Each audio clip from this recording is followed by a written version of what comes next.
The Articles of Confederation.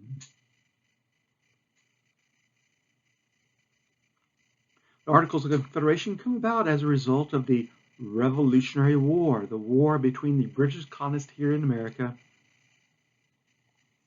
and the British government. During that war, the United States declares its independence in the Declaration of Independence written by Thomas Jefferson, and then fights for its independence, winning that independence at the Battle of Yorktown in 1781. However, after declaring independence, the Continental Congress, the meeting of the representatives of the 13 colonies, which would now become the 13 states, recognized that if they were going to be breaking away from the government of Britain, they would need to form a new government for themselves.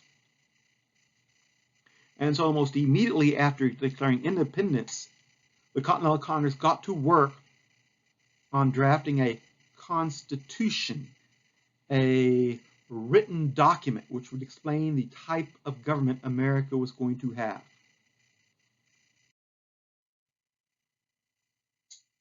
So the Articles of Confederation served as our first constitution and our first government.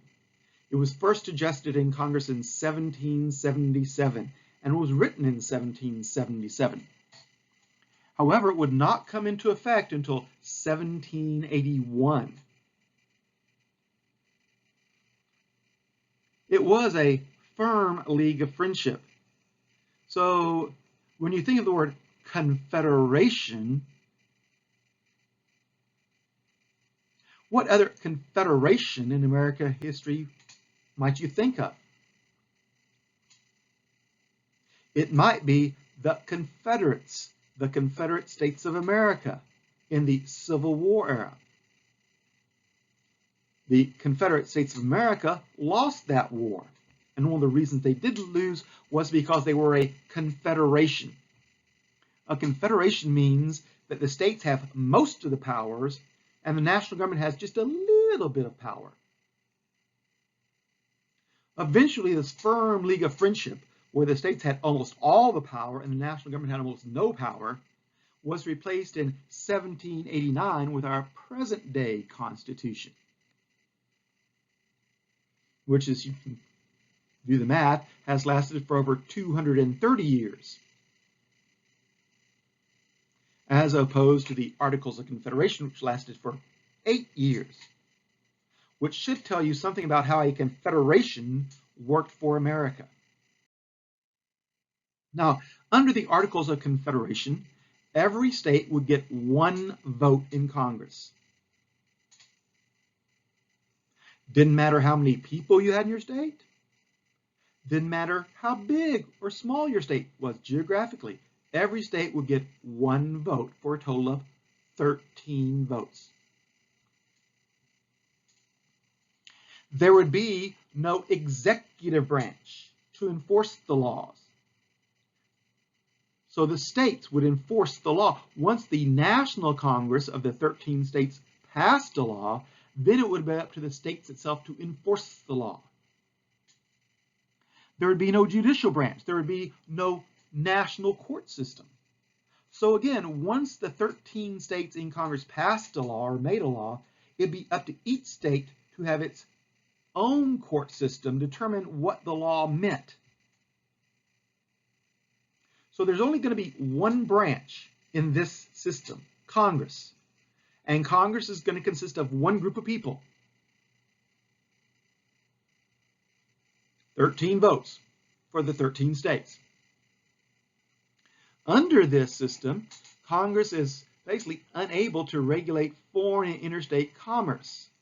That is, they can't make laws about what your state might bring in or sell overseas, and they can't make laws about what your state might bring in or sell from state to state.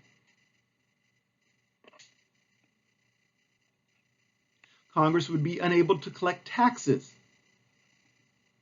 but they could ask the states for money. Congress could also declare war.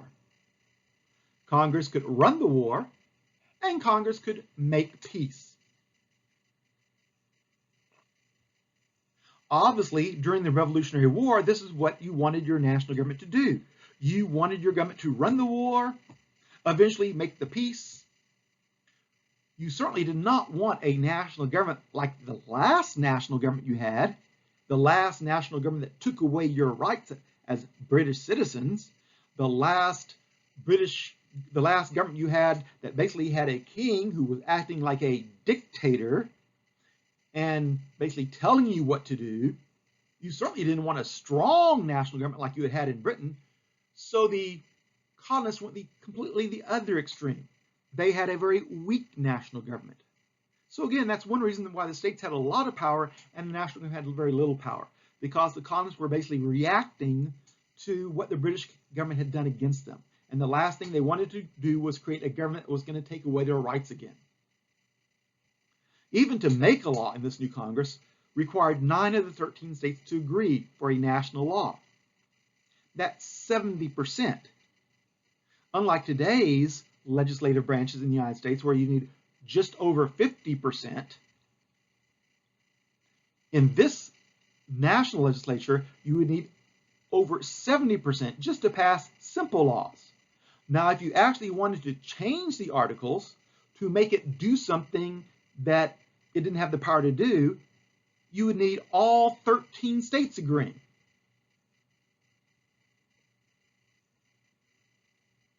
So again, the Articles of Confederation was a confederation. It was a league of friendship. It was not meant to be a strong national government, because the last strong national government the Americans were fighting against. They were trying to get rid of that strong national government. So to them, the answer seemed obvious. You get a weak national government. You get strong state governments. Those will protect your rights, they believed. So let's see how the Articles of Confederation did in solving our nation's problems, because, of course, our nations had many problems, even after the war. One of the major problems, even before the war was over, was getting the Articles of Confederation passed, to get all 13 states to agree to it. And the first problem was that, even though the Articles were written in 1777, at first several of the states did not agree to the Articles because of states claiming Western land.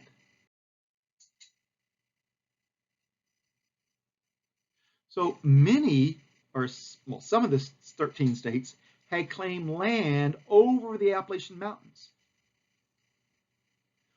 When these colonies that became states were first created, the king had given them permission to start a colony and told them how far north or south they could go. He never told them how far west they could go.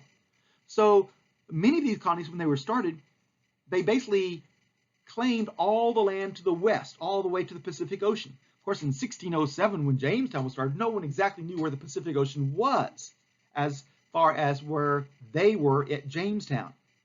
So they didn't realize the Pacific Ocean was like 3,000 miles away. But they claimed that land all the way to the Pacific anyway. And that meant that, as we can see from the map, that, of course, when Virginia was first located at Jamestown, basically, not only were they claiming that small piece of land they landed on, they were claiming all the land in North America for the king. And eventually, other colonies would be carved out of that original settlement, out of that original document, which granted those people permission to land in the king's property in the New World in 1607. So you can see on the map that you see a large swath of land marked Virginia, but actually that yellow land, that sort of orange yellow land, actually goes not just from across the Appalachian Mountains towards the Mississippi River. It basically goes all the way up to what we now know as Canada. So basically, the Virginia claimed a large chunk of North America. And of course, you can see where other colonies like Massachusetts, once they found it, basically claimed all the land to the west of them in the green area. And you can see South Carolina had a little sliver of land. And you can say North Carolina had land all the way, claimed land all the way over there. And some of these, of course, land claims overlapped. That is, for example, New Jersey's land claim overlapped with Virginia's land claim, and the Massachusetts land claim overlapped with basically the New Jersey and Virginia land claim. So you had a lot of states claiming land out west. But there were some states like Rhode Island who had no land claims. And back then, land meant money, land meant power, and land meant wealth. So these states that didn't have any land claims out west, that is west of the Appalachian Mountains, they were worried. When the war ends, when the Revolutionary War ends, these states said themselves, look at us. We'll still be very small, and somehow we're going to have to, run the government. That means we're going to have to tax our citizens. But look at those states like Virginia. They'll have a lot of land out west. They won't have to really tax their citizens. They'll just sell land and they'll make money. So we smaller states like Rhode Island, pretty soon we'll have very high taxes, like 60, 70, 80, 90% of your stuff the state will have to take simply in order to run the state. Meanwhile, people in Virginia, they won't be paying any taxes. So naturally, the small states like Rhode Island think, our people in Rhode Island, they'll just leave Rhode Island, go to Virginia, and Rhode Island will cease to exist as a state. So therefore, Rhode Island says, we need all this land west of the Appalachian Mountains, all those states that are claiming it, we need it to be given up. So we'll at least be equal, semi-equal with some of the other states. So we won't be sort of all of a sudden overtaxed and our people leave and we won't actually be a state. So the smaller states like Rhode Island will worry about that, and they wanted the bigger states like Virginia to give up their land claims. But at first Virginia wouldn't. But of course then by 1781, it looked like the 13 colonies would lose the war. And obviously if the 13 colonies lose the war, the British government is going to come in and take away all that land in the West anyway. And at that point, states like Virginia and Massachusetts says, okay, we'll give up our land claim. And that's when the Articles of Confederation went into effect, when places like Rhode Island and some of the other states that didn't claim land out west says, fine, you guys have given up your land claims, we'll join your confederation. We'll make it all 13 states together, we'll join together, join or die, work together to win the war. And of course, they did win the war. But after the war, what is the national government going to do about all this land out west? Whose land is it going to be? Are you going to make states out of it? How many states? Are you going to sell it? How are you going to sell it? So these were some problems the new national government faced. So the new national government actually came up with two ideas. One's called the Land Ordinance of 1785. Land Ordinance of 1785. So actually, the new government did have two solutions to this, which of course you might write down somewhere, like on a chart. And that goes for you people online and offline as well. The Land Ordinance of 1785, it set up a system so settlers could purchase title to farmland in the land out west. So obviously, if you're going to put down, if you're a farmer and you're going to put down some money to buy some land, you want to make sure that land is going to be yours. You're going to make sure you know where that land is, and you're going to make sure that everybody else knows what your land is. So first of all, you're going to have to basically take that land out west and divide it up. You're going to have to survey it. You're going to have to mark it off so you can sell individual plots of land to people so that they'll know what they're buying and that everyone else will know that that's their land. And that's what the Land Ordinance of 1785. So it basically took the land out west and they started drawing lines on it, straight lines. And eventually they drew lines vertically and horizontally, which made big squares. And those big squares were called townships. And each township was about 6 square miles. And then they further divided the township into 36 sections. And each section was 640 acres. So for example, if you're the farmer and you want to go buy some land out west, you go, for example, to the 7 ranges, and you find some land in the 7th range on the first block in the first township, and you say, I want section number 3. which is 640 acres. And then you probably would pay $1 per acre. You'd pay $640 an acre, $640 for that 640 acres of land. And that block number 3, would be yours. And everybody would know it's yours because it's on a map and they write your name on it. They give you a receipt for it. They send that information to not only the state capitals, but also the area that's serving as our national capital, so that everyone knows that's going to be your land. Now, if you didn't have $640, that's all right. They would subdivide the land up for you. That is, they could, like, instead of having 640 acres, they would divide that lot number 6 up for you, and they would give you the upper half of that, section A of block 6, and that's 320 acres, so you pay $320 for it. Now, if you could afford that, they might split it into sections of 4, and even smaller sections. They might have quarter sections, half sections, even quarter sections, which is about 40 acres of land, which of course you'd pay probably $40 for, $1 an acre. But it's all marked on a map. So now everyone knows that's your land, and you know it's your land, and now you can start to build on it and farm on it. So that's the land ordinance of 1785. It basically divides the land up in sections, and so people can come buy the land. Now, once you bought the land, and people start moving in, you're going to have a system to govern it. And that's what the second part here does. Number 2, the Northwest Ordinance of 1787. So under states claiming the same piece of land, solution number 1 was the Land Ordinance of 1785. The second solution is the Northwest Ordinance of 1787. It provided a method for admitting new states to the United States, because once you have people moving in, you're going to have a government for them. And that's what the Northwest Ordinance did. So a little closer look at the Northwest Ordinance. There's 3 stages. The first stage, when you have a few people moving in, Congress, the National Congress, appoints a governor and 4 other leaders to run the territory. So this governor and the 4 leaders Congress appoints, they will make your laws.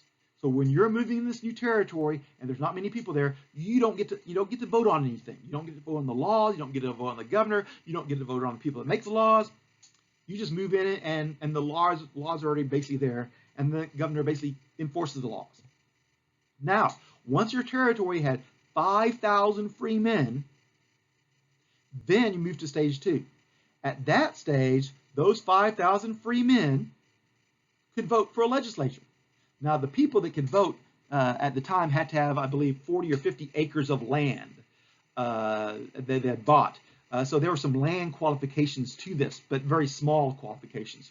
You didn't have to be a big landowner. A very small landowner would do. So now these 5,000 free men that own land could vote, and they would vote for a legislature. The governor would still be appointed. The governor would still be appointed by the National Congress. But now you guys, you got to vote in your little local territory, and you voted for the people that made your laws. And together they would make the laws, and then the governor would enforce the laws. Now, once you had 60,000 people in your area, you could write a state constitution and ask to be a new state. And if you were admitted, your new state was immediately equal with all the other states. That is, you had the same rights and the same powers as every other state that was in existence, even though you're new. And this was very unique at the time, because generally, when any country at the time got a piece of territory, that new area of land was treated differently for a long period of time. Now, I don't mean a long period of time like a few days. I mean for years, sometimes for centuries. That means sometimes it took a couple hundred years for that new area of land to be like the rest of your country.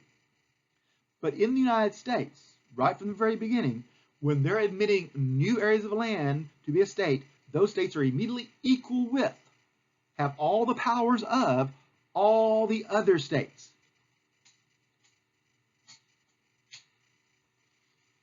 So that's a very unique aspect of the Northwest Ordinance and of the new American government. They did not treat new areas differently than it treated old areas. So if you're a new state and you come in in the year 2021, you're equal with the states that declared independence in 1776. You have the same rights and you have the same powers. Again, that's very, very unique in history. So there was a solution to this area. This area they divided up called the Northwest Territory. Now today it's not in the Northwest. Today when you think about the Northwest United States, we think about places like Washington, and Oregon, and Idaho.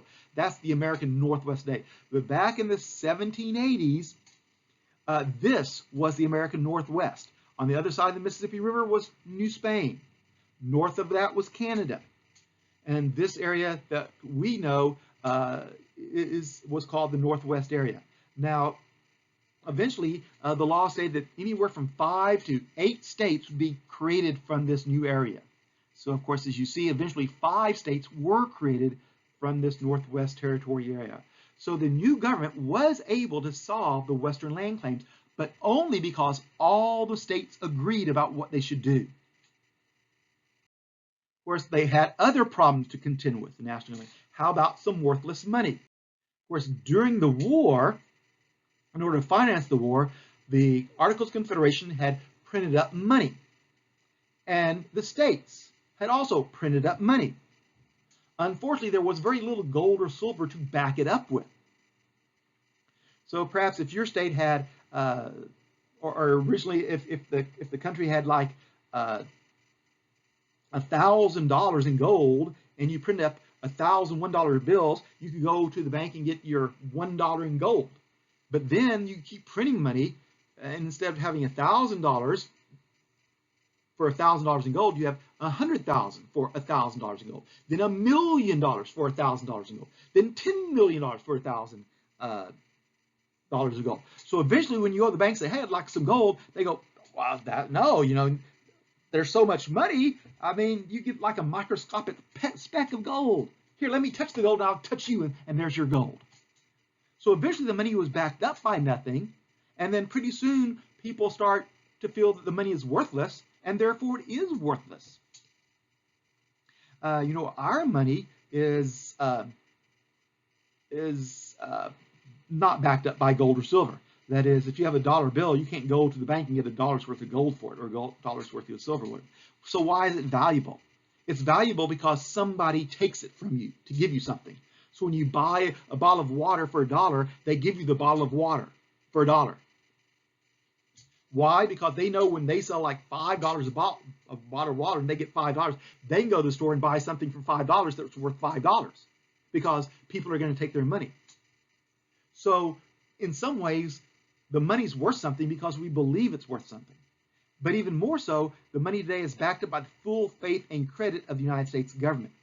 And the United States government produced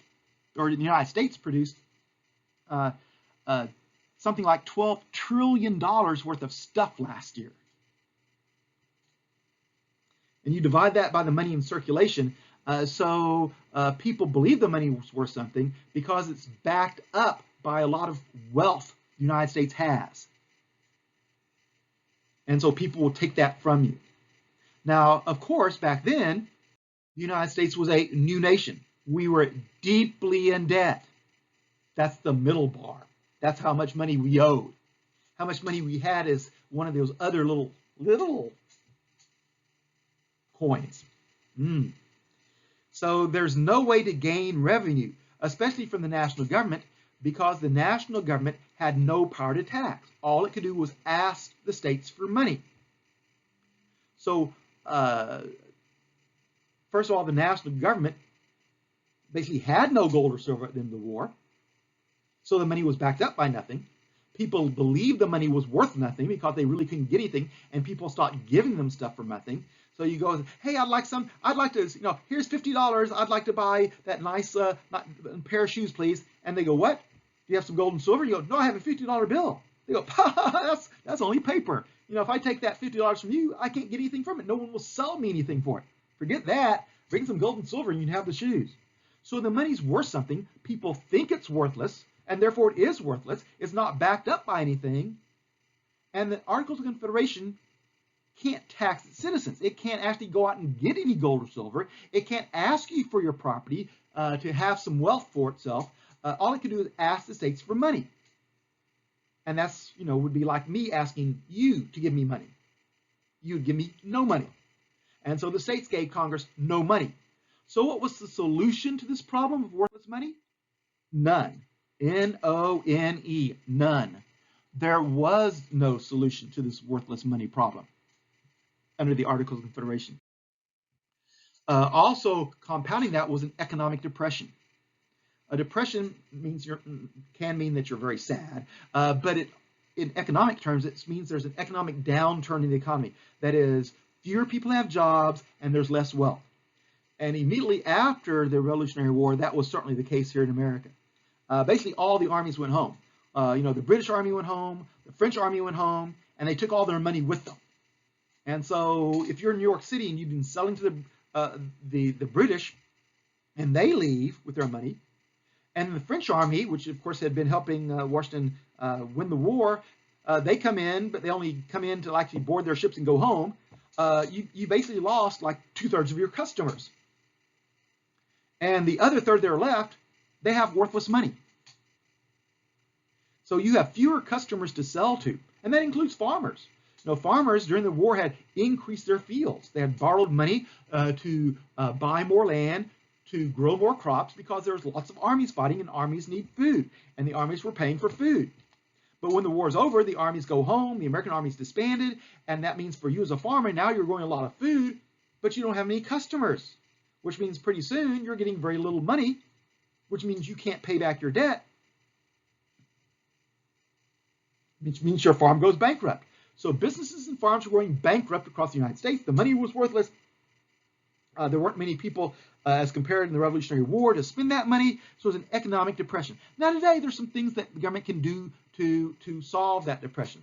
Government can, for example, the Congress could send out stimulus money. That is, they could give part of the money they taxed you, they could send part of that money back to you, so you have money to spend.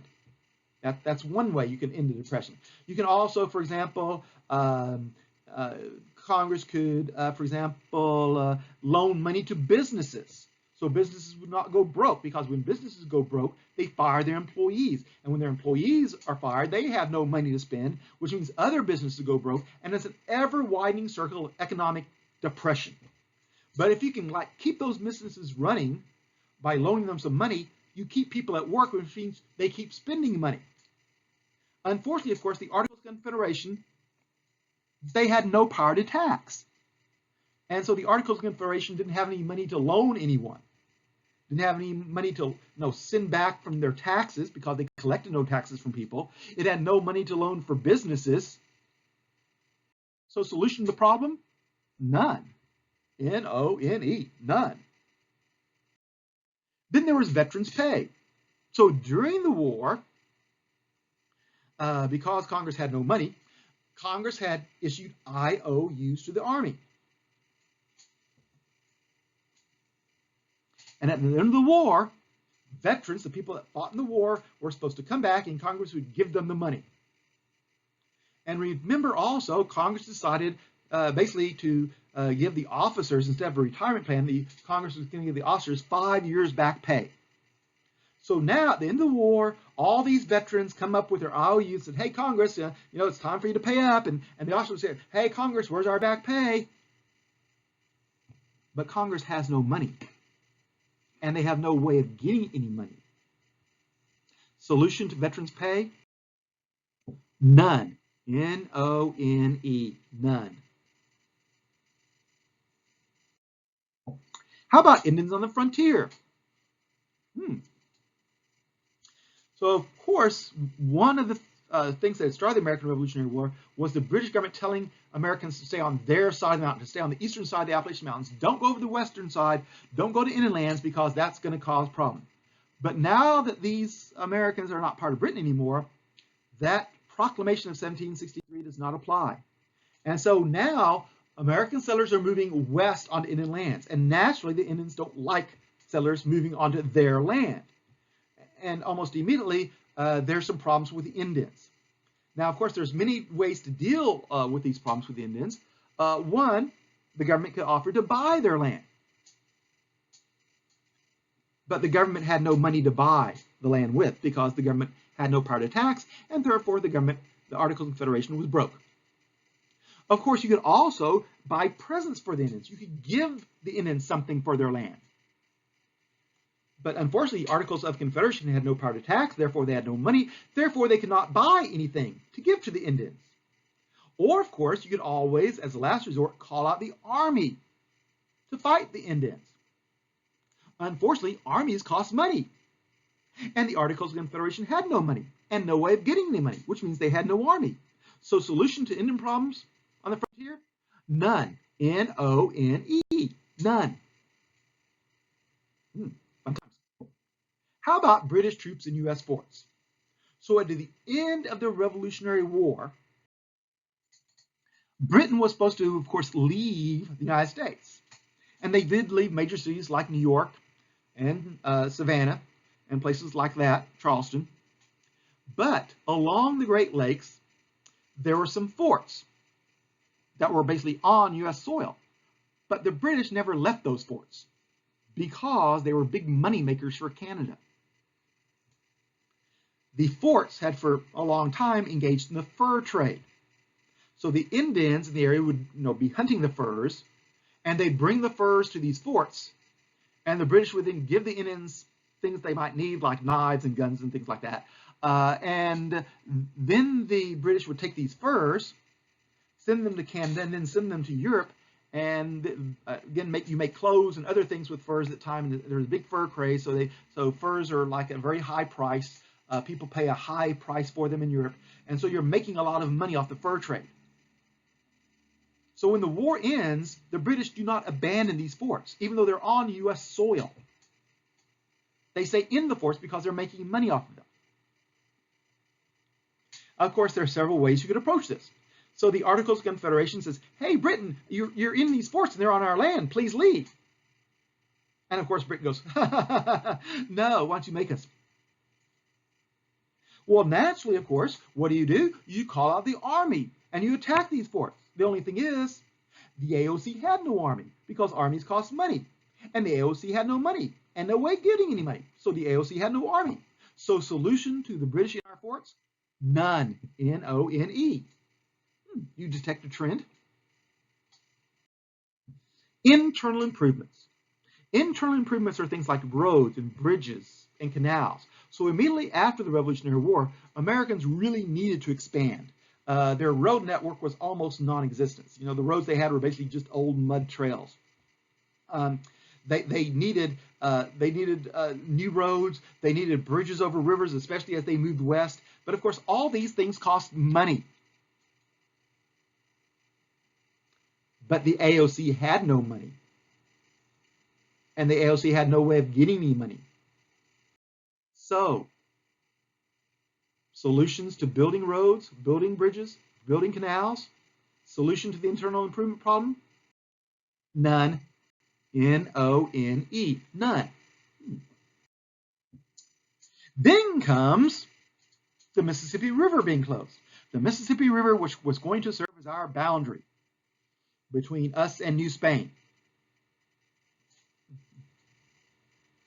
So with Spain in control of New Orleans, Americans were supposed to be able to go up and down the Mississippi River, which is really important actually for Americans moving west, because if you're a farmer out west, it's really tough to take your crops in a wagon and go by road, since there are no roads, basically dirt trail over the Appalachian Mountains and back to New York City to sell your products, because by that time your products, your food would have spoiled. It took so long to do that. So what many farmers did was, because they lived by a river system like the Ohio River system, they basically just floated their crops by raft down the Ohio, then down the Mississippi River, then to New Orleans. Then they waited for an American boat to pull up, and then that American boat would go from New Orleans and to New York in a much, much shorter period of time. But then all of a sudden, Spain decides basically to close New Orleans, not to allow Americans to land stuff in New Orleans, and not even to allow them to use the Mississippi River, even though it's our river. So, of course, what can you do about this terrible thing? Them closing our river? Well, of course, you can go to war with them. You can send out your troops. Except for one thing. The AOC had no army. They had no troops. They had no navy. Because army and navies cost money. And the AOC didn't have any money. And the AOC had no way of getting any money. So solution to the problem?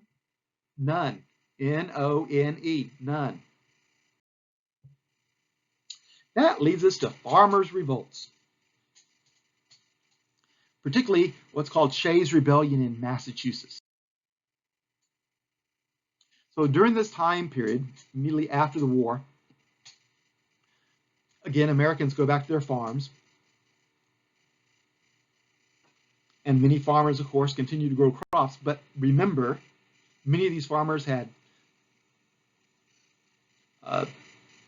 borrowed money to buy more land to grow more crops because there's a lot of people to feed when there's fighting going on in America. But now there's no fighting, which means now a lot of people have left America. The armies, the British Army and the French Army have left America, and the government's not buying your food anymore. The U.S. government's not buying your food anymore because they have no army really. And so, as a farmer, first of all, you're not selling very much of your stuff, and basically, the money that you're getting is basically the worthless paper money.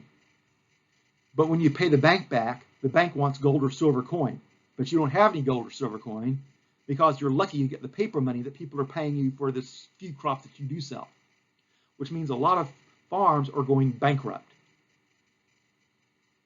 So one day in Massachusetts, Daniel Shay, who had served in the Revolutionary War, there was a knock at his door, and it was the sheriff. And the sheriff says, you know, you have not paid your loan off. You have not made loan payments, so the bank is foreclosing on your farm.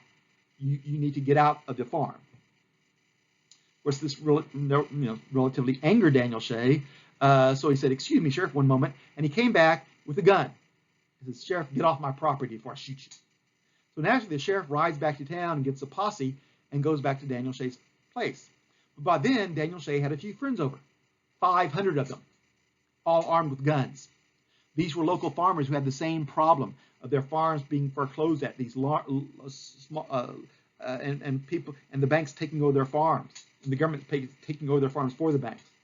And so the sheriff posse had to ride away. But this starts what's called Shays' Rebellion, and it's a rebellion in Massachusetts of basically backcountry farmers, farmers back from the coast, back towards the mountains, that basically have poor farmland to begin with, and now can't really sell their crops, and now can't pay off their loans, and now their farms are being foreclosed on. Now their farms are being taken over from by the banks.